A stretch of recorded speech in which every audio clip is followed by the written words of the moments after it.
வசனத்துக்கு அந்த எந்த இடம் அது பேசப்படுகிறதோ திரும்ப திரையில போடுவார்கள் பாருங்கள். கீழ்ப்படியாதவன், அவமதிக்கிறவன், அசட்டை செய்கிறவன், கனம் பண்ணாதவன். கவனித்து பாருங்கள்.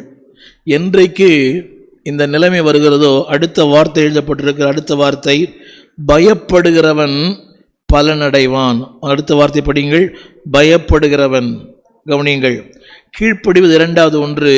அந்த வார்த்தைக்கு ஐயோ இப்படி சொல்லுது வசனம், ஆலயத்துக்கு செல்லணுமே, ஜெபிக்கணுமே, ஜபந்தான் வாழ்க்கையின் முதுகெலும்பு, ஜபந்தான் வாழ்க்கையின் ஆதாரம், கர்த்தருக்கு பயப்படணுமே, மனுஷனுக்கு பயப்பட விட பரவாயில்லை, கர்த்தருக்கு பயப்படணுமே. கவனியுங்கள், குவீன் எலிசபெத் இங்கிலாந்துடைய இளவரசியாக சூட்டப்பட்ட போது எல்லாரும் நிறைய கிஃப்ட் கொடுத்தாங்களா அந்த அம்மாவுக்கு. ஆனால் ஒரே ஒரு சின்ன பையன் ஒரு பைபிள் கொடுத்தானா. அந்த அம்மா சொல்கிறாங்க the greatest moments in my life, என் வாழ்க்கையிலே மறக்க முடியாத நேரம் ஒரு சின்ன பையன் எனக்கு பைபிள் கொடுத்தானே, அதான் மறக்க முடியாத நேரம்னு சொல்கிறாங்க. யோசித்து பாருங்கள், அவன் சமீபத்திலே மரித்தார்கள். 100 வருஷத்துக்கு மேலே வாழ்ந்துருப்பான்னு நினைக்கிறேன். அப்படியானால் அது எவ்வளோ உண்மை இல்லை? தேவனுக்கு பயப்படுகிறவன் பலன் அடைவான், பலனும் அடைவான், பலனையும் அடைவான். He will get the reward and also he will get the result. பலன் அடைவான், நன்மைகளை பெறுவான், வாழ்வை பெறுவான், மேன்மையை பெறுவான், சுகத்தை பெறுவான், உயர்வை பெறுவான். அதுதான் தேவன் கொடுக்கிற பலன். அந்த வார்த்தையை படிக்கிறேன், கேளுங்கள்.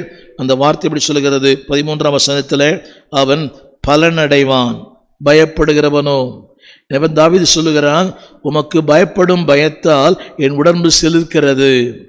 யோசித்து பாருங்கள், ஒரு அரசன், அதிகாரம் இருக்கிறது, ஆளுகை இருக்கிறது, செல்வம் இருக்கிறது, புகழ் இருக்கிறது. அந்த 2 நாளாக முடியுது. அவன் ஐஸ்வர்யம் உள்ளவனாய், கீர்த்தி உள்ளவனாய், அதாவது அவன் நீண்ட ஆயுசு உள்ளவனாய் மரித்தான். கீர்த்தி இருந்தது, ஐஸ்வர்யம் இருந்தது, பலன் இருந்தது. ஆனாலும் அவன் சொல்லுகிறான், நான் கர்த்தருக்கு பயப்படுகிற பயத்தினால் உன் உடம்பு சிலிர்க்கிறது. எனவே தான் 2 வார்த்தை, அவமதிக்கிறவன் ஒன்றுமில்லாமல் போவான். சொன்ன பைபிள் மேலே மிதிக்கிறது இல்லை, அது அல்ல. நாட் ரெஸ்பெக்ட், அதை கொடுக்க வேண்டிய கணம், அதை கொடுக்க வேண்டிய மதிப்பினை. பாவம் நம்முடைய இந்த வேதத்துக்கு வாய் இருந்து அழும். அன்றைக்கு ஞாயிற்றுக்கிழமை தொட்ட வேதம் அதை தொடுவதே இல்லை. சிலருடைய வேதத்தை பார்த்தீங்கன்னா புத்தம் புதுசாக இருக்குது. அது என்னைக்கு கொடுத்தாங்களோ அதே மாதிரி கல்யாண நாளில் கொடுத்துருப்பாங்க, பிராண்ட் நியூவாக இருக்குது. படித்தா தானே அது கொஞ்சம் பழசாகும். திரும்ப சொல்லுகிறேன், அவமதிக்கிறவன், 2வது அசட்டை செய்கிறவன், 3வது மதிக்காதவன், 4வது கீழ்ப்படி